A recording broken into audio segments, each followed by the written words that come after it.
Yo, everybody. I'm mixing it up, John. He's giving me the nod. Don't do that. No, I'm mixing it up. You know why? Why? Okay. I don't know why. Because we're only a week away from football. Only a week, yeah. Yeah. Next show that you're going to be hearing on Thursday morning is going to be our Thursday preview with a little bit of start sits for the weekend. A lot of bit of start sits. And a little bit of last minute news before you start setting your rosters. So really excited to get ready towards the season. I mean, we're, like you said, a week away. So I know our workload's going to be going up a little bit, but happy to do it. Happy to help you guys win your championships and help you guys find those players that other people are sleeping on, as well as understanding that you can find value later. So today I know we're going over our tight ends 1 through 12, throwing you guys a couple guys that could find themselves in great situations or might just need a little bit of time to get comfortable in the situations they're in. So if they end up on waiver wires, someone you could stream easily. So I'm really excited for today's show. Me too.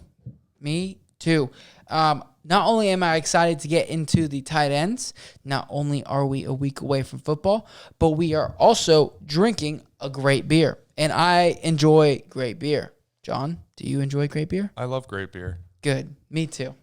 That's why we're friends. But today, ladies and gentlemen, we are drinking the Depravity or Divinity by Moon River, brewed last year in 2019. Nice, pretty cool bottle. If you're watching on YouTube, you'll see this awesome bottle. It's like a blue checkered sapphire blue. Yeah, checkered pattern. It's actually a building. Oh yeah, it's a building. Yeah, well, looks like checkers. So, yeah, this is actually one of the first beers that we're doing that's coming in a large style bottle. So we've got them in a nice little glass. Yeah. Personally, great this color. is something I picked up when I was in Savanah along with the other brewery from that area. So got to check out the place, really enjoyed it. Figured I'd pick up one of their beers and bring it back for you guys. So far I enjoy it. It's nice, kind of sweet. Yeah. I like it a lot. But let's jump into that news. Oh, yeah. We can jump into what we think about the beer later. So if you guys want to listen for that, then just hang Tune on in and hold out. So first thing off the board, Leonard Fournette was Fournette on Monday, which I think we covered in Tuesday's show. We did. Earlier, we did get news that Leonard Fournette is actually going to be a Tampa Bay Buccaneer in this 2020 season. So all of you Ronald Jones lovers and truthers, with all the work and news that have come out, I'm with you. I understand. It hurts. You didn't want to see it happen.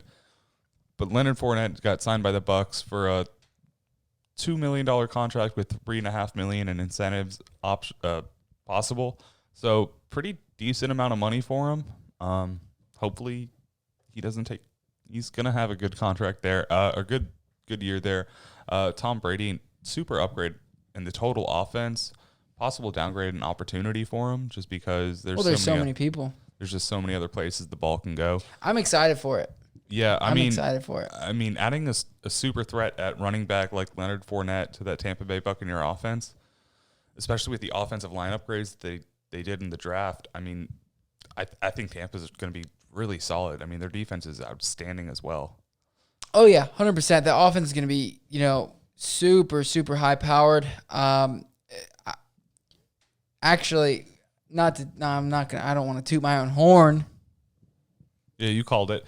He texted me as soon as we started talking about Leonard Fournette getting waived or getting cut by Jacksonville, and let him know because I'm someone who's really loved the idea of Ronald Jones having a full workload there in Tampa, not sharing it with Peyton Barber.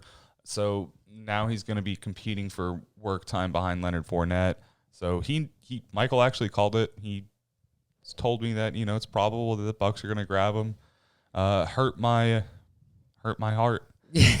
Well, I'm excited though because obviously if you're a Ronald Jones truther like you said, you have to see what is coming up these next few days. We know that Bruce Arians likes his stud running backs, and these next few days, we've got to watch out for Ronald Jones. I don't think that Fournette is going to come in there week 1, maybe even week 2, and have an immediate impact. But I do think week 3 and after, let him get acclimated to the offense, that he will have a pretty impactful and if you drafted him, he's going to save. He's not going to do what he did or was going to do in Jacksonville, but I do think he will at least be fantasy relevant for quite a few weeks, at least as a flex player. But I guess the biggest thing with this news is Ronald Jones. I mean, what kind of fantasy impact do you think is going to have? Right now, he's going as ADP 57.4 in a half PPR league. There's a running back behind him. Next running back off the board is DeAndre Swift. So, to be fair, his ADP on any site you're looking at right now isn't going to be adjusted with that Leonard Fournette update. Well, neither is Leonard's, though. Exactly, as well. So, personally, this is someone like you just said. He's going at the 57, I think you said. Mm-hmm. Yeah, 57.4, yep. That's just at the back end of the 5th round, almost the 6th round. I think that takes him someone who's going to be your 5th round, 6th round running back and probably drops them to like the late 9th, early 11th round as a running back 2 as a barely undraftable player for maybe some upside if he gets some opportunity. I think this takes Keyshawn Vaughn completely out of the situation. Maybe he outworks Ronald Jones and becomes that running back 2. But I just don't see much value in him, and he's someone who's some people were really hyped on, and we're expecting him to take that role from Ronald Jones. I just don't see that now happening, especially with him having someone who's more talented in Leonard Fournette than Ronald Jones is going to be. So, yeah, I mean, personally, if I'm drafting right now or tonight or whatever, I'm staying away from Ronald Jones, period. Yeah. I'm probably staying away from Keyshawn Vaughn. Personally, I think that Keyshawn is going to be the second. I think Rojo might get cut. I really do. I just have that gut feeling. I don't know why, but I mean, it's the cap space. Yeah, and just we saw it last year. He should have really, even with Peyton Barber is not an amazing running back, and Rojo should have been the guy. And sometimes it feels like Bruce Arians just doesn't. It seems like he was working his way towards that comfortable one spot. I mean, there's been a lot of talk this camp period about him outperforming a lot of players, having an amazing camp, working on his pass catching, putting the muscle on, just working with Tom Brady, just trying to be that running back for the team. And it kind of hurts as someone who really was really hopeful for him this year to see that Leonard Fournette, who's someone else who I was really hopeful for this year, come in and take that spot from him, because it's more than probable that Leonard's the obvious one in that team for weeks to come. Possibly, like you said, not week 1. I would think by week 2 he's definitely gotten himself into that playbook. I hope so, because we have him in the league. But my biggest issue is Ronald Jones is, like you said, someone I'm not going to draft unless he's maybe pick up on the waiver week 1 or something like that, just to see what happens with that team. My question is, does Leonard Fournette grab that James White role that was with the Patriots? Tom Brady really loves to check the ball down, throw short routes, keep his running backs active in the pass-catching game, or a pass-catching running back active in the game. Leonard last year was 4th in receptions, so is that something where you're going to see him getting a bucket of receptions this year instead of like James White could have, like we've been talking about, or is that something that came from the offense of Belichick? Yeah, I mean, I don't know if I would compare him to James White just because he's a better runner as well. He's a completely different running back, absolutely. But I do, believe that he is capable of catching the ball.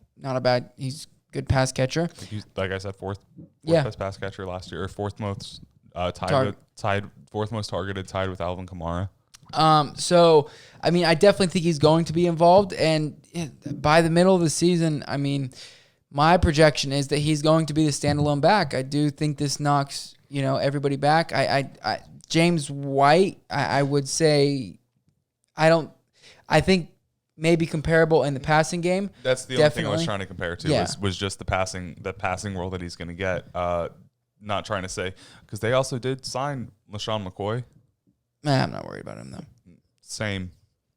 But I do see that Leonard Fournette's going to be getting his pass catching work in that backfield. Yeah. And attempts. I mean, I think by week 3 he'll be the lead back. He's going to be a 3-down back. Yeah, I think by week 3 he'll be the third or the 3-down back, like you said, John. I don't, like I said, I think Rojo's going to get cut or at least pushed way down the depth chart. Keyshawn Vaughn, I think, is going to be there too. And then just because they did spend a draft pick this year on him. And LaShawn McCoy, I mean, he may get sprinkled in here and there. And really is just a depth piece to them personally. Absolutely. So where would you take him? I mean, where would you be comfortable taking him? About Leonard? Yeah, Leonard. Yes, sorry. I mean, right now, okay, just to give you some, J.K. Dobbins is going at 67.2. Marlon Mack is going at 70.2. And this, obviously, the news has not been fresh enough to get an updated ADP.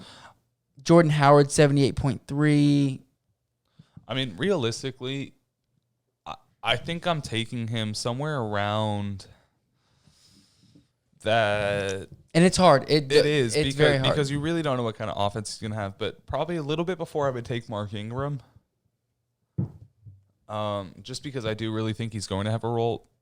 I'm almost on par with where he's actually lined up right now with what I'm seeing. 33.9. 33.9. That would make him 34. That's just behind Le'Veon Bell, who I know for a fact is someone who's going to be seeing some workload, maybe not the most. Kind of a questionable situation, which is what you're kind of expecting with Leonard right now, is what's the actual workload going to be?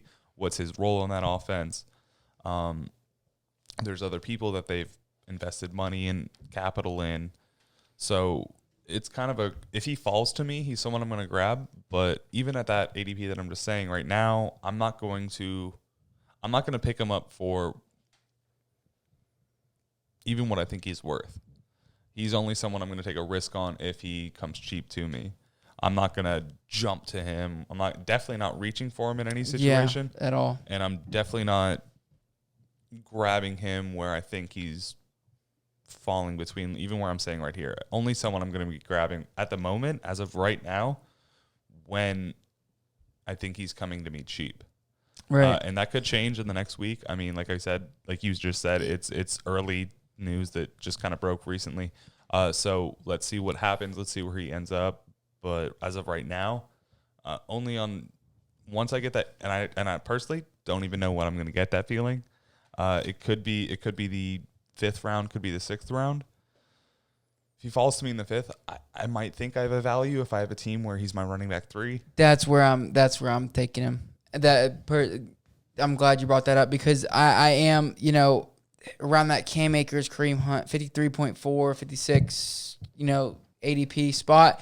That's probably comfortable where I'm taking him now.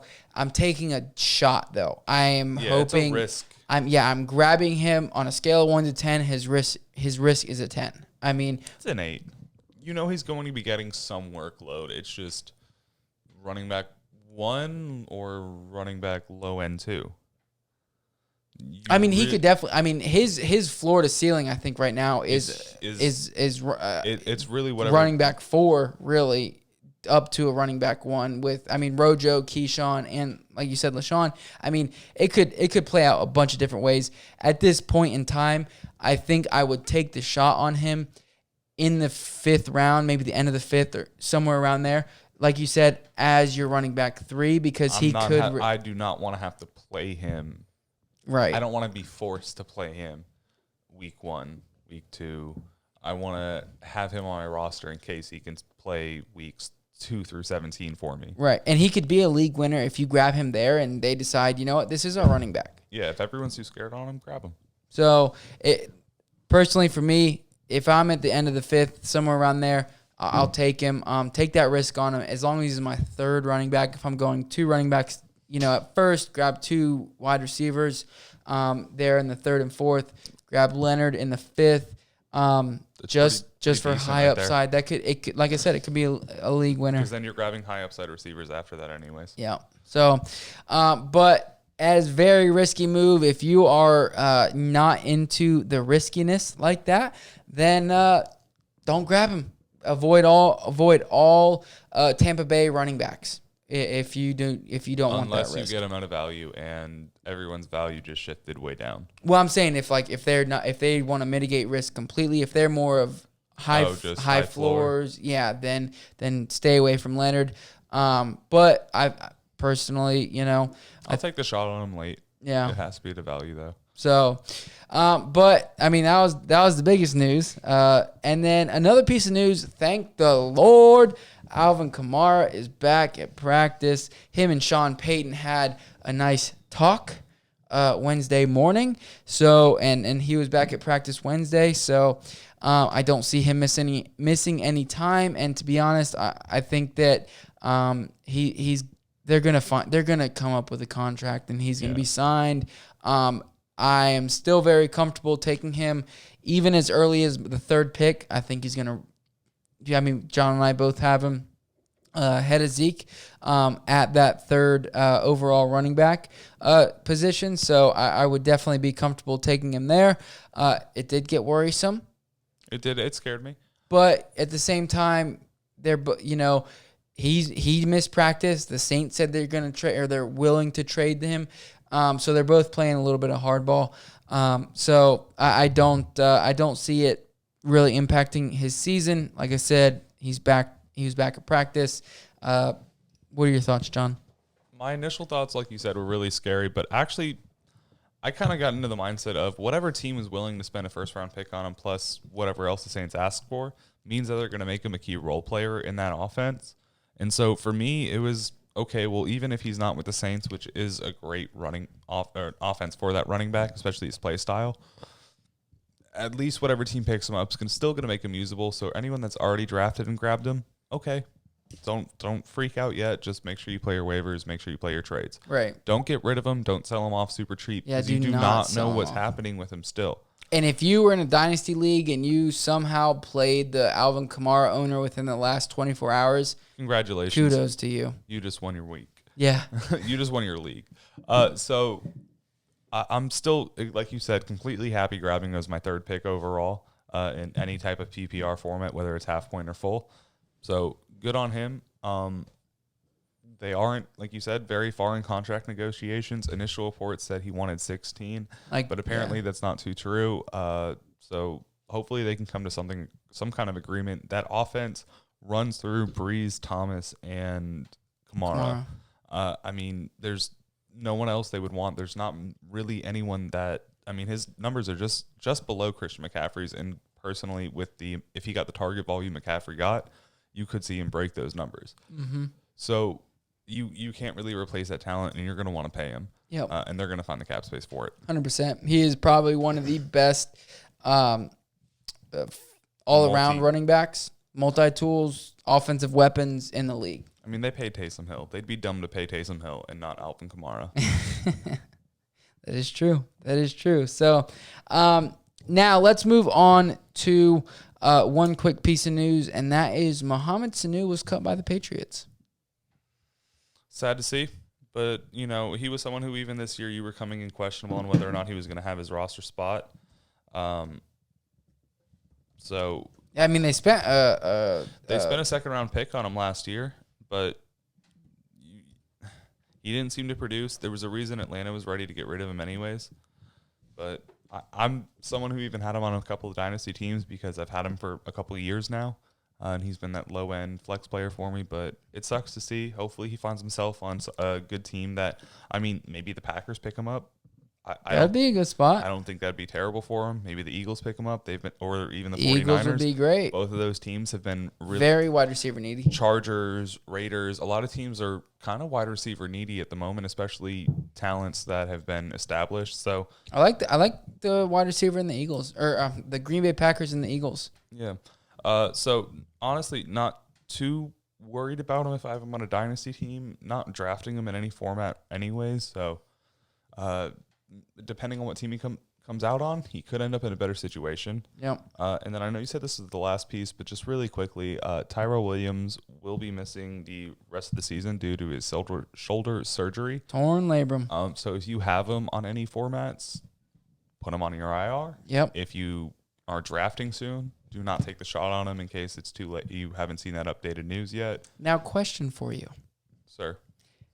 Deebo Samuel's on the IR. And you can keep him on your IR, or you can keep Tyrell Williams. I'm keeping Deebo. Thank you. Without a question. Just want to make sure. I just want to. Some people may have that question, and we're here to answer that. All right. If you had that question, DM us more often because you're gonna have a lot more questions. No, Deebo's a long-term value. Someone who could be seeing play this year. Tyrell's out for the entire season, working himself out of the league and being a usable fantasy asset. Anyways, You're not gonna hold him longer than you're gonna hold Deebo. Yep. I don't know. I'm just making sure that we answer all the people's questions. I'm just making sure you didn't have someone actually ask you that. No, God, no. I hope not. You wouldn't be friends with him anymore. So what do you think that does for Bryan Edwards or Hunter Renfrow or Henry Ruggs? I mean, who gets the biggest bump, I guess? Who gets the biggest one? Biggest bump. In my opinion, probably Bryan Edwards. And that's mainly because I think that Henry Ruggs' role is semi-established in his speedy quickness. I think that the role, possibly Hunter Renfrow, but really I'm just grabbing, Hunter Renfrow is going almost undrafted right now, so it's hard not to say that he's getting the biggest bump. But I think either one of those two is going to be one of the ones that are going to be getting the targets that are lost by Tyrell Williams. Other than Henry Ruggs, Bryan Edwards currently is going 159.9, so 160. Unless you're in a really deep league, that's pretty much undraftable. That's what I'm saying. He's someone that if I can grab him in my second to last round, grab him. He's one of those receivers I'm grabbing late in the draft right now just because of the upside he could have. Now, I agree. I think Bryan Edwards definitely does have is going to benefit the most from this. He is going to play that outside receiver role. They'll push Henry Ruggs out there as well. And I think Hunter Renfrow, I think all of them benefit because Ruggs won't play on the outside as much, or will play on the outside a little bit more, which then in turn gives Renfrow a little bit more time in the slot. So, but you're going to have to reach like a round or two. I think the second or third to last pick for Bryan Edwards is probably where he's going to shoot up to. So, anyways, but that's it. That's our news for today. Let's get into our consensus 1 through 12 tight end rankings. Surprise at the very beginning. First one, and that's Travis Kelce. That's it. Point blank period. Point blank period. You've got someone who finished as the tight end 1 last season as well. No, tight end 2. Tight end 2, I'm sorry. Finished as the tight end 2 last season. He is ADP 20.4, tight end 1 off the board. I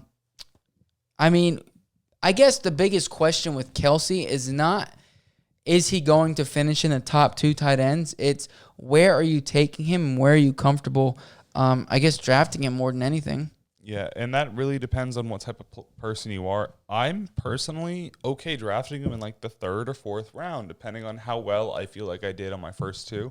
If I feel like I can still build a good team. If he falls to me in the end of the 3rd, beginning of the 4th, I'll grab him. It's not the draft strategy I generally like to do. I usually fade away from high-end quarterbacks. 1 or 2 quarterbacks like Patrick Mahomes and Lamar. I try to fade away from Kelce and Kittle just because I know that draft capital's there unless they fall to me later. So if they can make it to like the 3rd round for me, I'll grab him. If they make it to the 4th, I'm definitely going to grab him because at that point you have someone who's going to be putting up insane points for you week in, week out, especially Kelsey in the offense that he's in. Yeah, I mean, personally for me, I'd be willing to take him, as my third overall pick, anywhere in that third round. I'm sorry. I thought you were about to say you were going to grab him as the 1-3, and when you said overall pick. No, I'm sorry. Yeah, as my third pick, I'd grab. So your third round. Yeah, in the third round. Last year, Mike Evans finished as the wide receiver 9 in half-point leagues, and Travis Kelce finished above him. He finished as the 50th overall player in the league and in half-point leagues. So, I mean, he's finishing among those top 12 wide receivers. So I do think there's some value in that when you can lock down the tight end position and have somebody who puts up the points or the same points as a wide receiver 1. If you can grab, and this is just, and I haven't done this yet. I am more of a grab a tight end later, but if you can get him in the third round, not reach for him in the second, and grab 2 running backs, a tight end, and then grab a running back or a wide receiver in the 4th round, who could potentially be a wide receiver 1. I mean, I think that is a great strategy. You lock down the 3 key positions. So, I mean, I'd be willing to grab him in the third round. I'm not going to reach for him in the second, personally, but he does have the value. I mean, he's led the team in targets the past couple of years, and you obviously, I mean, you want a team or a player on the Kansas City Chiefs because they're such a high-powered offense. Yeah, I mean, sorry, I'm dying here. Oh, so he is someone that gets an insane amount of targets. I mean, last year he got 136. In 2018, he got 150. So you actually saw his targets go down this year, but that's not something that you're going to be expecting to happen again because he was playing when Matt Moore took over and Patrick Mahomes missed his games. So he went from 15.9 fantasy points last year to over 18 in 2018, meaning that I'm expecting the connection that him and Mahomes have to continue on, and that bump, that regression that he saw last season, not to continue on, and for him to see more of what you saw in 2018. Yeah, 100%. I mean, either way, you're getting over 130 targets. 125 targets. I mean, and for a tight end, that's easy. You're either taking this guy or another guy as your tight end 1 or 2, and you're either one of them are almost interchangeable in some people's rankings. Either one has the possibility of finishing as the 1, and it would be a shocker to see either one of them fall out of that 1 or 2 position. Barring injury, yeah. So as our tight end number 2, we actually, as everyone should know, George Kittle for the San Francisco 49ers. Greg Kittle. Just got paid a bucket of money, helped Travis Kelce get his extension settled with the Kansas City Chiefs and help the Chiefs open up even more cap space on their end. George Kittle finished last year as the tight end 1, an absolute monster for the 49ers. Their number 1 receiving threat. You really can't ask for much more out of that position. He's a pass catcher, a blocker. Oop, I apologize. I mixed that up. That was my fault. So Kelce did finish as the 1, and Kittle did finish as a 2. So that was my fault. I accidentally put that in there. But I mean, like you said, he's a better blocker than Kelce, but you don't get points for blocking. But with all the injuries to Sam Fran and the wide receivers there, I definitely think that he is going to, especially at the beginning of the season before Debo comes back. I think that Debo's going to miss, or at least not be a huge role the first 2 weeks, maybe 3, depending on when he comes back. There are reports that, he is sprinting full or 100% and whatnot. But first couple weeks, Kittle really could, jump out the gate and grab an insane amount of targets. But overall, I mean, I'm going to draft. Typically in drafts, you see Kittle go, or you see Kelsey go, and then you see Kittle go a couple picks later. Currently, he's ADP 25.6, so tight end 2, obviously. So he's another guy I'd be willing to grab in the third round and stack my tight end and have that bonus, I guess you could say, or superpower. I don't know. What's the word? What's the word I'm looking for? I'm not really sure. I'm gonna be honest with you. I don't know. He's gonna outperform his anybody you're gonna draft, the next round. So you're gonna stack that tight end spot. So yeah, if you feel like you're doing well by the third round and they're still sitting there, that's a great time to grab them. If you're confident in your first 2 picks and you think you're gonna be able to handle the rest of the draft, knowing that you missed out on your third pick, grab them. Again, we're not people that like to reach on our tight ends, but we do quarterbacks. We like to grab that early round running back value, like in that early receiver value when it's there.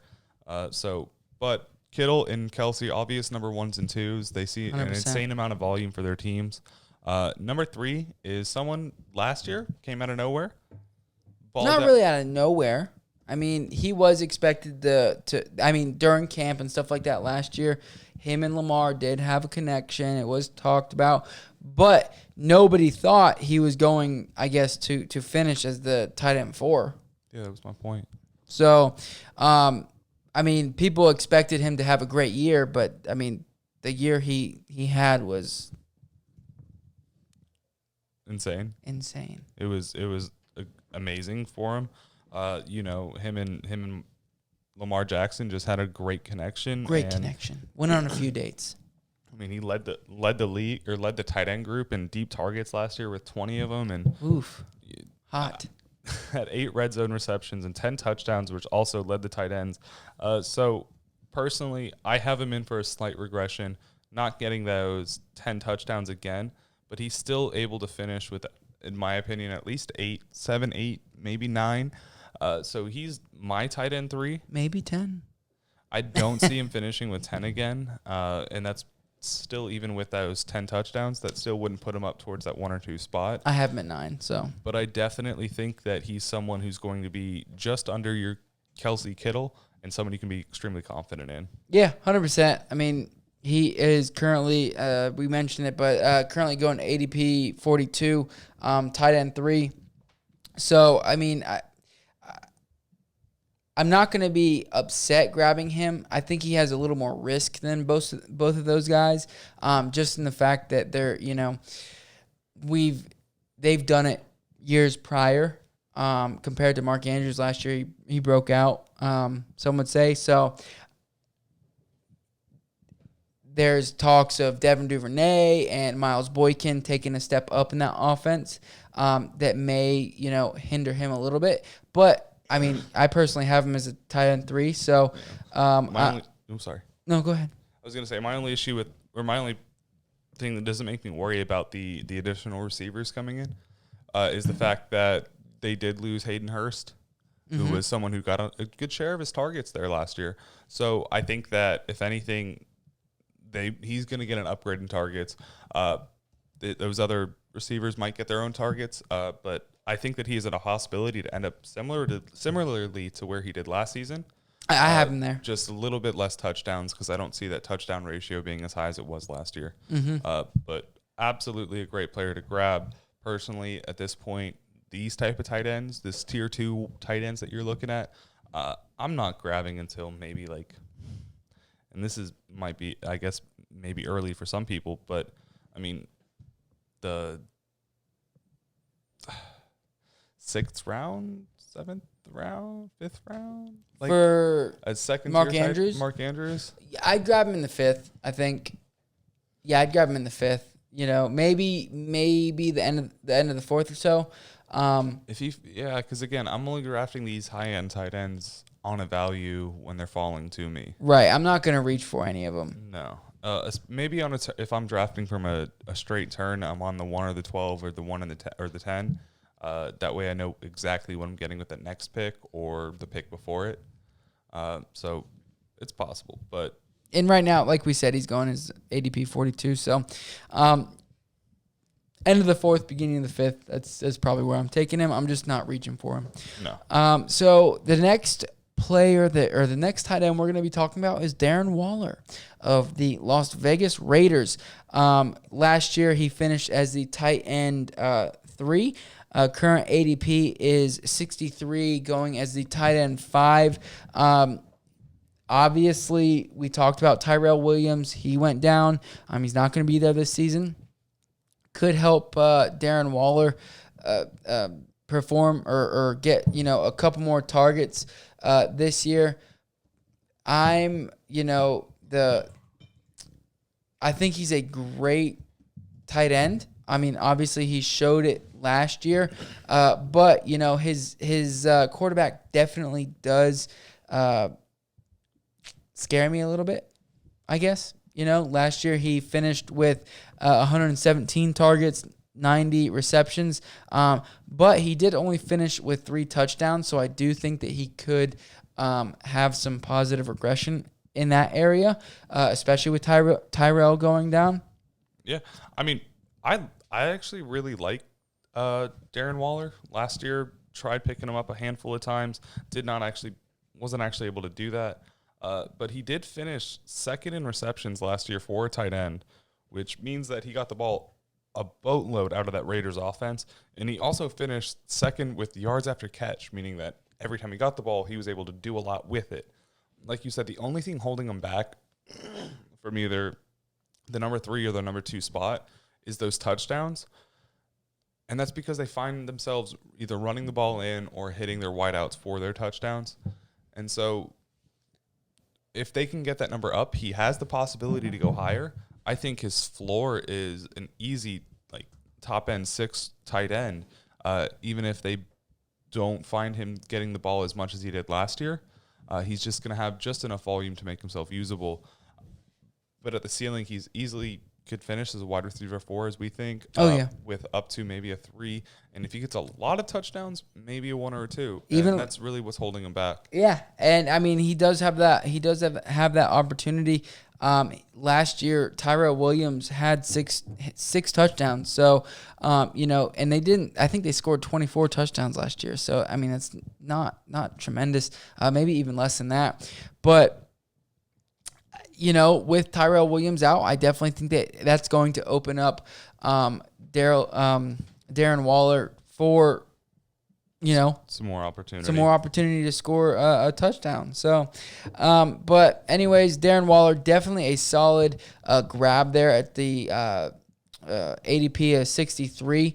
Right now, he's going around a couple other players, such as J.K. Dobbins, A.J. Green, Cortland Sutton. So if you're going to grab a tight end, I think he's that back end of that tier 2, maybe the beginning of the tier 3. I think he's solidly in the tier 2. He, in my opinion, he has just as much possibility to finish as that 3 as Mark Andrews. So I put him in that easy grouping of that tier 2. This next guy is someone who's possibly going to be all over people's boards. I know earlier in this offseason he was really high. Later in this offseason, right now I see him dropping to the bottom end of the mid end of the tight end 2s. We actually have Blake Jarwin as our number 5. Hot take. And that's primarily coming because Jason Witten is gone now. Last year he absorbed 83 targets out of the backfield.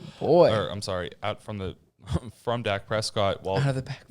While Blake Jarwin was still able to get 41 of those targets. Still only got 5 of his deep targets. Jason Witten got 3 on almost actually double the targets. So I think that Blake Jarwin's going to be someone who's going to be getting a huge uptick in those targets, uptick in those deep targets, and possibly an uptick in those touchdowns. Jason Witten got 4 last year. Blake Jarwin got 3 again on half of the targets.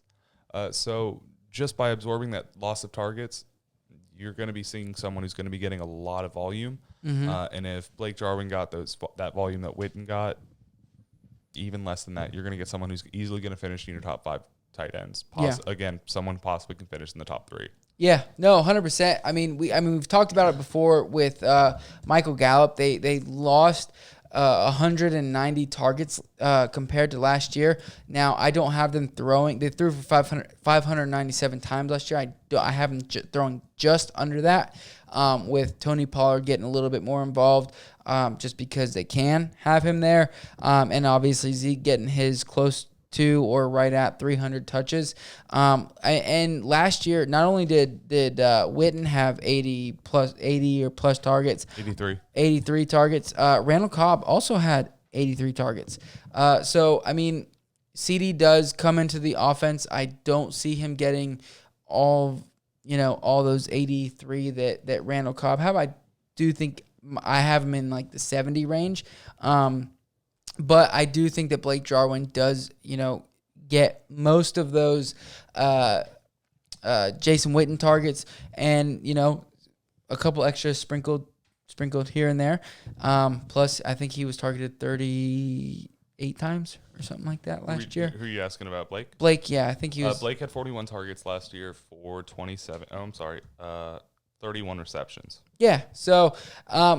I definitely think he's going to have a ton of opportunity. Now, can he live up to that opportunity? Right now, he's going as a steal, and he is going to be a little bit of a riskier pick if you're keeping him as your or grabbing him as your tight end one or your only tight end. You're grabbing him late as of right now, and he's falling late, meaning that you let a lot of other good players go, and you're at the back ends. Right. But I think the risk compared to the reward, I think the reward is greater than the risk because let's just say he does bust, say he doesn't put up what we're projecting, then worst comes to worst, you stream tight end. Yeah, you're streaming a tight end at that point, and by the time you realize he's a bust, there's going to be someone who's breaking out on a team and moving forward, and that hopefully is flying on the waiver wires for you. So going where he is, I think it's a great spot. Grab him when you can. But let's move on to our next pick, next tight end, and that's Zach Ertz. Currently going ADP 52, tight end 4. Finished last year as the tight end 5. Obviously, he has not, or that team does not have any wide receivers currently rostered. I believe it's 0. Their only team without any wide receivers. 0 healthy ones is the correct term there. So again, you're someone who you saw Carson Wentz live through his tight ends last year, making both Zach Ertz and Dallas Goedert relevant in both the NFL and fantasy value. With Zach Ertz getting 134 targets. Making him the number 2 receiver in targets or tight end in targets. You're expecting to see the same. He's not someone who's kind of like that Kelsey, but just doesn't see as much of it, as much as the production afterwards. So I love Zach Ertz. I think he's someone who's going to be able to get you a good value this year if he falls to you late. I just think that he's someone you might want to pass on with where he's going currently at the ADP of 52 and the tight end 4. Not someone I'm going to want to grab at that value. I feel like there's a lot of other people, that you can, like we just said, Blake Jarwin, you can grab even later. I might want to wait to grab another tight end and just take that lower tier because I think Zach Ertz is where that tier breaks off and you start moving into another group of tight ends. Darren Waller's behind him at 63 ADP, and Zach Ertz is just above him at 52. So I would wait there, at that spot and grab Darren. I feel, with ADP that close, oh no, never mind. That's 11 spots. Yeah. So, you are, you could get potentially, depending on where you're picking at, you could get Darren around later. So I agree. I am staying away from Zach Ertz this year just because of where, like you said, where he falls kind of in that tier break. They made Dallas Goedert. They also relevant. And he's gonna. I believe he's going to start getting more involved in the offense. Mm-hmm. Last year on 15 games, he had 87 targets. I think that's going to go up this year. I actually have Zach coming down to. He's on the show later. Don't get too into it now. Oh, is he? I didn't know that. But anyways, I have Zach going for 108 targets, and Dallas jumping up a little bit. So But like John said, we'll get into Dallas Carter a little bit later. So let's move on to our 7th overall tight end. That's Evan Ingram. Unfortunately, hasn't been able to stay healthy, but currently going ADP 76.3, tight end 7 off the board. Last year he finished as the tight end 18.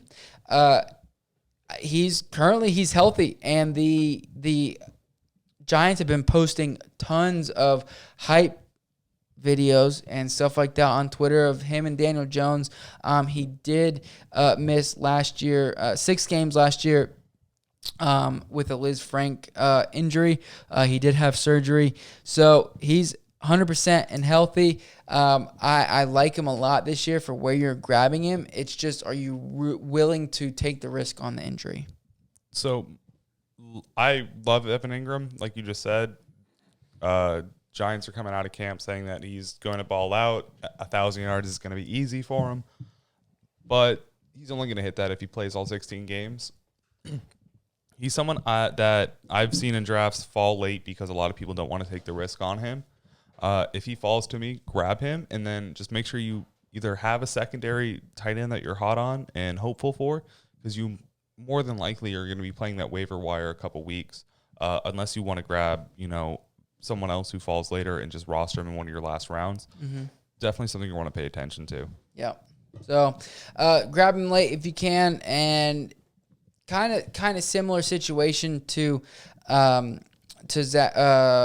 Blake Jarwin. Like if you have to stream, then you can. So, but let's move on to Jared Cook. He is our 8th overall tight end, current ADP 105.3, and tight end 11.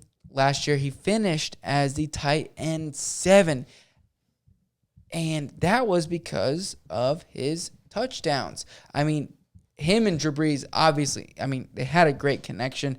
He finished last year with 9 touchdowns on only 65 targets, 43 receptions. So a little bit of a risky play. That's a pretty big touchdown percentage. Yeah, obviously Teddy Bridgewater played a handful of games for the Saints last year and was the starting quarterback. He did find Jared Cook to be a reliable safety blanket for him, as well as Michael Thomas. Again, even with Drew Brees coming in to play the full season, Drew Brees is someone you've always seen, loving his tight end, giving them a little bit of love, especially when Jimmy Graham is young and healthy. So you're obviously going to see great stuff coming from Jared Cook again this year. Going to be getting those targets. Last year, getting a huge workload, like you said, in that touchdown area, only on 65 targets. So 13.8 touchdown percentage. Only on 5 red zone targets as well, meaning that he took him for the yards after catch. Love Jared Cook on the older end. Just see him finishing relatively to where he did last year and slowing down just ever so slightly with a future regression coming. Yeah, definitely. I think he'll get around. The thing with him is, can he get those targets, or can he get those touchdowns? If he can't, then it's going to hurt you. He finished 2nd overall in touchdowns in the league. So that's a little worrisome. So can he finish with those touchdowns? I think he can. They did add Emmanuel Sanders there, but I currently have let's see. I currently have where is it at? Maybe. Jared Cook. I have him for 7 touchdowns on getting a little bit more targets. So I definitely think he'll get a little bit more involved and get close to those touchdowns. So definitely a solid pick there at 105, tight end 11. So let's move on to Hunter Henry, and he is our 9th overall tight end. Current ADP 91.5, tight end 8, and last year finished as the tight end 9. He's had a unfortunate history of injuries, but he is a baller when he's on the field. So John, how do you feel about Hunter Henry? He scares me just because of that injury risk. He missed the entirety of his 2018 season due to it. He only played 12 games in 2019 and 12 games in 2017. Again, like you said, he's a baller when he plays, but when he plays, kind of like that Evan Ingram situation where if you're going to be rostering him, you're going to be wanting to either roster another tight end later in the draft, or you're going to be wanting to make sure you have some other players you can pick up for him. Another thing is that new quarterback in the offense. Is he going to be throwing two quarterbacks? Are either of them going to be throwing to their tight end as much as Phillip Rivers does, or what are they going to be doing? So he's talented, so you're going to want to take him. Just not at a risk. Just grab him if he falls to you, and then take care of that risk later with either. I personally would rather grab a second tight end for my team than possibly waiver, just because he does have value when he's healthy. Yeah, no, definitely. I mean, he does have, it is scary that he has the new quarterbacks, and I don't trust Tyrod. I don't trust Tyrod at all. I don't really trust Justin Herbert. Yeah.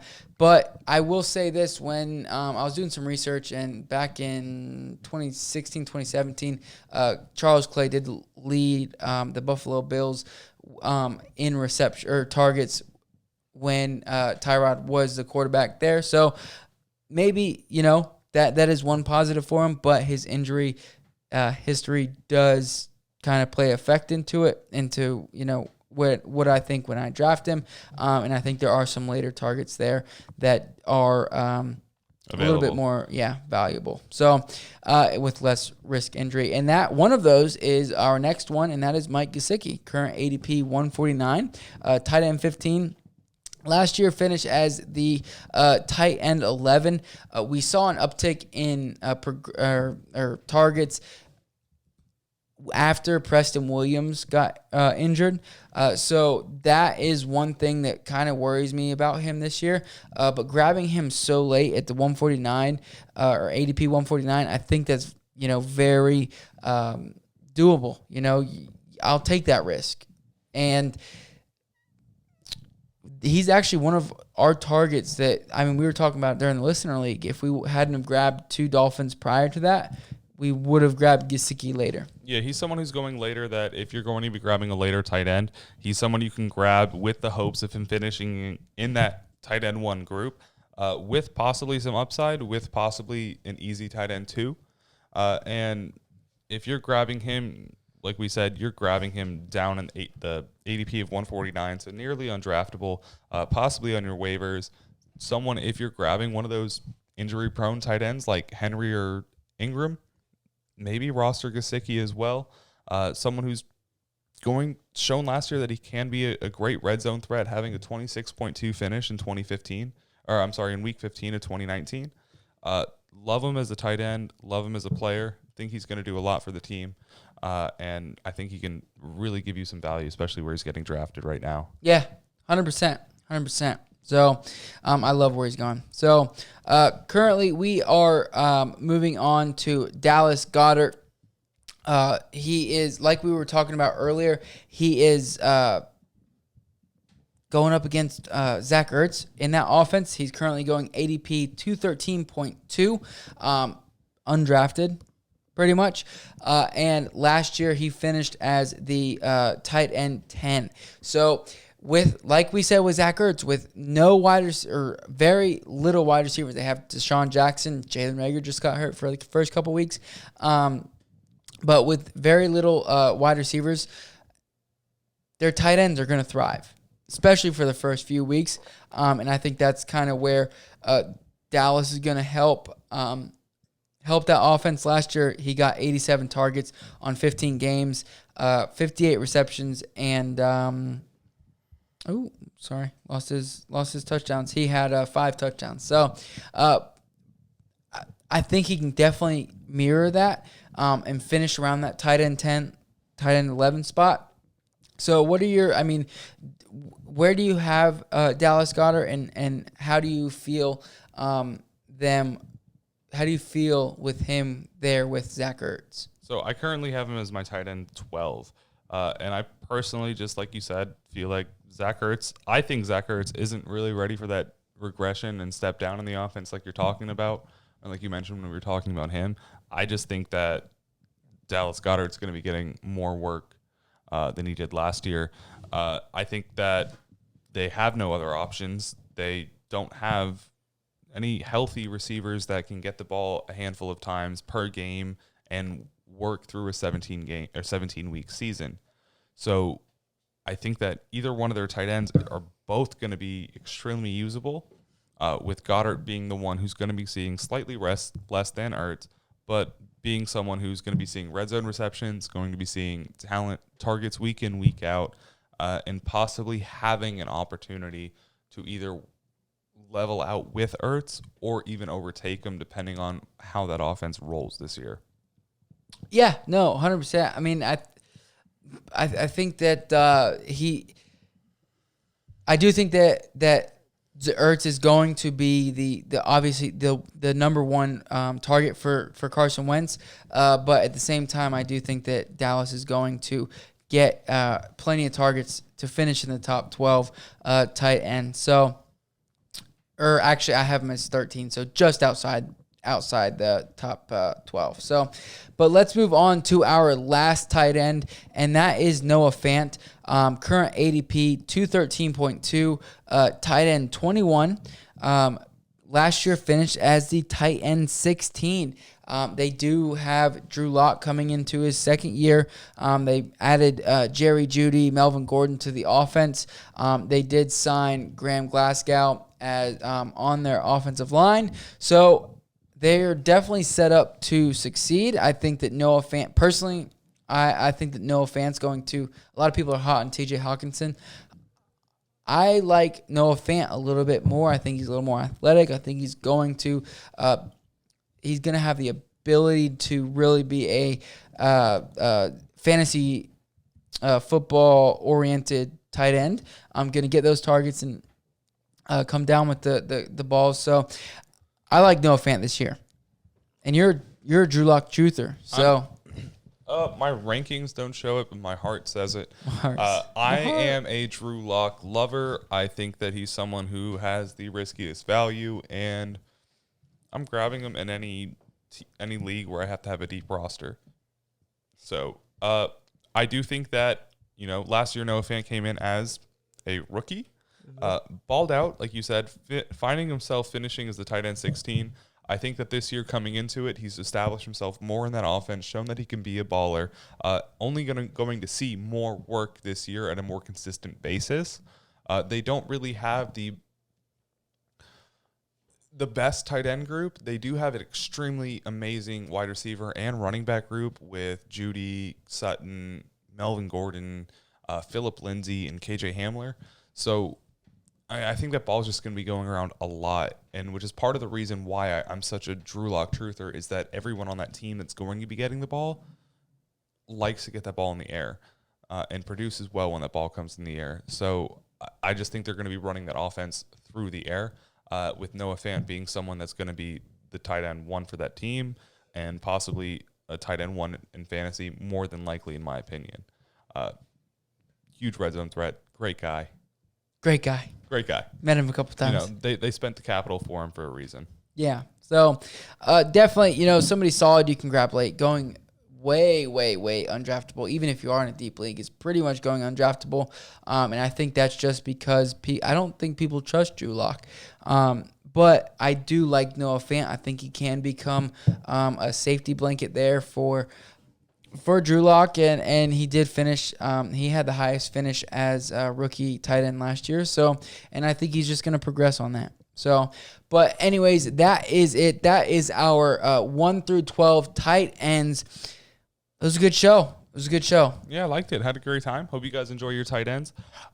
Make sure you pick them up for value. Don't reach on the tight end position because it's only has so much value. It's easy to pick someone up and stream them.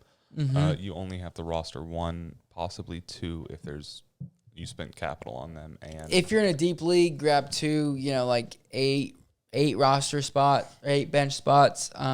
But if you're in like a 5 to 6, 7 even bench league, you're only grabbing a second one if you're afraid of an injury risk on your first one and you spend early round value on them. Yeah.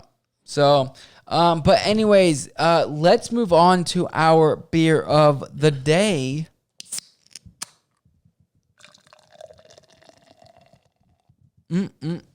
Sounds so good. Like we said at the beginning, we are drinking on the Depravity or Divinity from Moon River Brewing Company out of Savanah, Georgia. The bottle was brewed back in 2019. Like we said, it comes in like a 32-ounce bottle with blue and yellow lining around it. I guess it's a building, not a checkerboard. Not checkerboard. So. Oh darn. Yeah, darn. But anyways, so when we were up in Savannah, John and I, a couple years ago, we actually went to Moon River, and I forgot about it until he mentioned it. But it's pretty neat. So actually, back in 1812, there was a hotel, and that's kind of where they were at. They are considered haunted, supposedly. Ooh. Maybe. So back in the day, they were a hotel. They were a post office. They were also a bank at one point. But back in 1995, they finally renovated it into Moon River Brewing, and they turned into a brew pub, and then in 1999 they finally turned into Moon River Brewing. So they've been around since 1999, quite a long time. I was only 6 at that point. I was only 5. You're right. Yeah, I really like this beer. It is a Belgian Dubbel, however you pronounce that correctly. Again, this is not a grammar or literature show. This is a beer drinking and fantasy football show. But a Belgian Dubbel, an 8.1 ABV. They do not get their smaller batch brews IBU tested. So I don't have an IBU for you guys. But again, out of Moon River Brewing Company in Savanah, Georgia. Really enjoyed this beer. For something that, when I bought it, the bartender told me that the IBUs are probably between the higher 50s to lower 60s. It does have that bitterness to it, but it's super sweet for such bitterness. I mean, not like a fruity sweet or like a sugary sweet, but more of like a bland sweetness, like chocolate, maybe some raisin. Like I know they do list that that is sweetened with raisin and plum, and I wouldn't have picked that out without it reading it first, but after reading it, I definitely was able to be like, okay, yeah, no, that is a raisin flavor. Wow, I've never thought that. I really enjoyed it, actually. Yeah, me too, very much so. On their like drink menu, it does say there's like a candy sugar syrup, and you can smell that. You can get that, like that sugary kind of smell from it, and when you taste it, like you said, you get that raisiny, vanilla-esque taste. And I mean, I really enjoy it. It's very dry. I do get like a pretty dry sense, from it. After I drink a couple sips, but overall, I mean, it's a very, very good beer. It's kind of, for what it is, ABV and everything like that, it's kind of heavy. I think I could drink, a couple after work or something like that. It's a slow drink. It's something you're enjoying the flavor of, because it does have a lot of flavor, but not in a bad way. Not something that's overwhelming, but something that's flavorful, sweet enough to enjoy. Not carbonated at all. I don't get it. Might have been storage issues, but it's very smooth for me. Again, might have been storage issues. I got it when I went to Savannah. Could have been how I stored it. But if this is how it normally is, I didn't have it when I was there. I did enjoy it. A slow drink, a lot of flavor. It kind of reminds me of like a barrel aged beer. Yeah, like I said, it has that like bland the bland sweetness to it that's just like crisp. that you would get from like a bourbon or something like that has like some smoky flavor almost, but like a really mild sweetness that just overtakes the bitter. But what would you rate it? I would give it 7.9. Pretty good. Wow, this is going to be the closest we have. I was actually going to give it a 7.8. Which is surprising for me, but I like this one. Yeah, it's a good one. It is. Sure. It's probably one of my favorite of the non-sour / non-lighter beers that we do, and I could definitely drink this pretty well. Sad we only have this one bottle, so we'll have to make it work. Looked like they had a lot more in it, but anyways, ladies and gentlemen, that is it. That was our tight end consensus, or consensus tight ends 1 through 12, however you want to say it. And that was our Moon River Depravity or Divinity Abbey style Dubbel, whatever. But thank you for tuning in today. We are excited to talk about our risers and fallers in our ranks tomorrow. And we've got a couple other segments we're going to do tomorrow. So make sure you tune in so you guys can get ready for those drafts this weekend. And then games start next week. That's it. We are, oh my gosh, we're so close. Excited. So yeah, get ready for our risers and fallers next week. We should have some. I mean tomorrow. Tomorrow. Next week we should be having some sort of our guy kind of people coming out. People that we're really hot on this year that maybe everyone else isn't, but people that we're picking up in drafts. Maybe we can do that tomorrow. I don't think we're going to have enough time to get into it tomorrow. We might. We'll figure it out. So one of those we're going to be doing. So really excited to get into this portion of the show time now that the season's getting ready to start. There's a lot of content that we're going to be able to feed you guys and let you guys know what's going on. We'll have to keep up with camp news, keep up with injury reports, what's happening, who's getting ready to break out, who's already broken out, and who you want to pick up on those waivers. So make sure you guys are tuning in.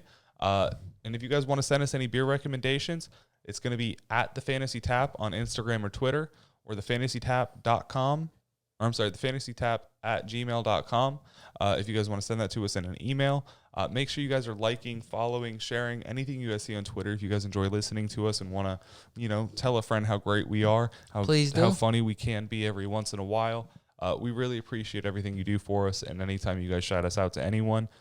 Thank you again, Moon River Brewing Company, for your amazing beer. It was absolutely delicious. Thank you so much. We love you guys. We love you. We love you. We love you. So thank you guys. Have a great time. All right. Have a great day, everybody.